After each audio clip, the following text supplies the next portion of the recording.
Hi అండి, welcome to my channel. ఈ రోజు అయితే మనము బెండకాయ కర్రీ ఎలా చేసుకోవాలో చూద్దాం. కడాయి హీట్ అయింది, అందులో ఆయిల్ వేసుకొని ఆయిల్ హీట్ అయిన తర్వాత దీంట్లో జీలకర్ర, ఆవాలు, శనగపప్పు, మినపప్పు వేసి కొంచెం వేగిన తర్వాత పచ్చిమిర్చి వేస్తుంది. సన్నగా కట్ చేసిన పచ్చిమిర్చి, సన్నగా కట్ చేసిన ఉల్లిపాయలు, కొంచెం కరివేపాకు వేసి మంచిగా కలుపుకోవాలి. ఉల్లిగడ్డ మంచి కలర్ వచ్చే వరకు వేయించుకోవాలి. ఆనియన్స్ వేగివేమో చూద్దాము. ఆనియన్స్ మంచిగా వేగిపోయినవి. ఇప్పుడు దీంట్లో కొంచెం పసుపు,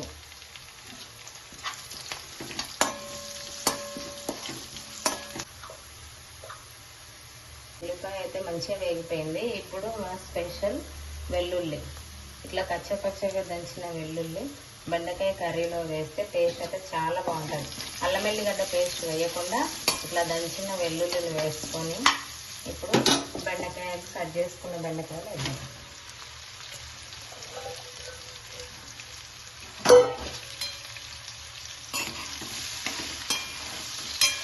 ఇలా ట్రై చేసి చూడండి ఒకసారి. టేస్ట్ అయితే చాలా బాగుంటుంది.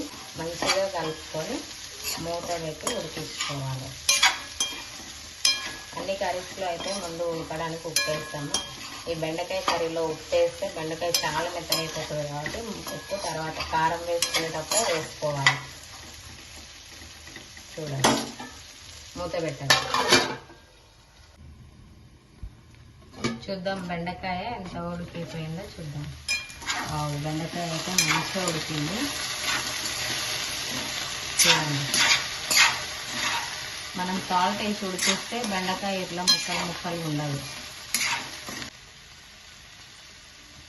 ఇప్పుడు దీంట్లో టేస్ట్కి సరిపోయేంత ఉప్పు, కారం వేసి ఒకసారి మంచిగా కలుపుకొని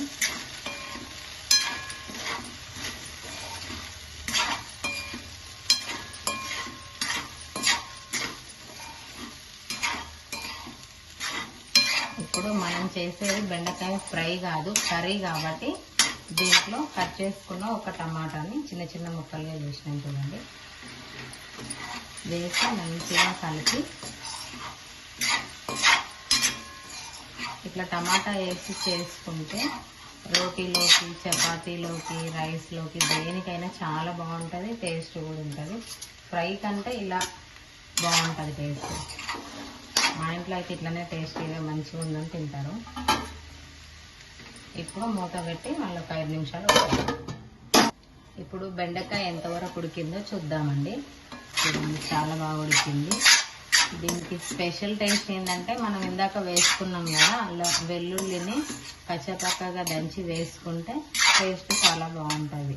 అల్లం వెల్లుల్లి పేస్ట్ వేస్తే ఒకలాగుంటుంది, ఇది ఒకలాగుంటుంది. ఇలా ట్రై చేసి చూడండి ఒకసారి, చాలా బాగుంటుంది.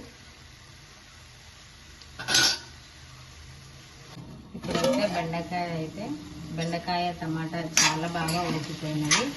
దీనిలో కొంచెం ధనియాల పొడి, చాలా తక్కువ అండి, చూడండి, వేసి కలుపుకొని మూత పెట్టి ఒక 2 మినిట్స్ తర్వాత బంద్ చేస్తే కర్రీ అయితే రెడీ అయిపోతుందండి. బాగా కుక్ అవ్వాల్సిన అవసరం లేదు.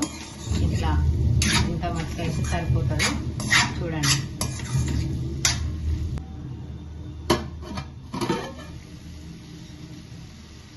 ధనియాల పొడి వేసిన తర్వాత ఒక 2 మినిట్స్ ఆగి స్టవ్ ఆఫ్ చేసేస్తే కర్రీ అయితే రెడీ అయిపోతుందండి.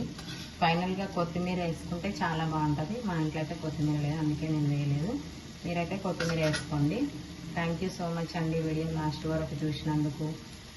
ప్లీజ్ నా వీడియో ఎలా ఉందో కామెంట్ చేయండి, లైక్ చేయండి, షేర్ చేయండి, సబ్స్క్రైబ్ చేయండి. Thank you for watching.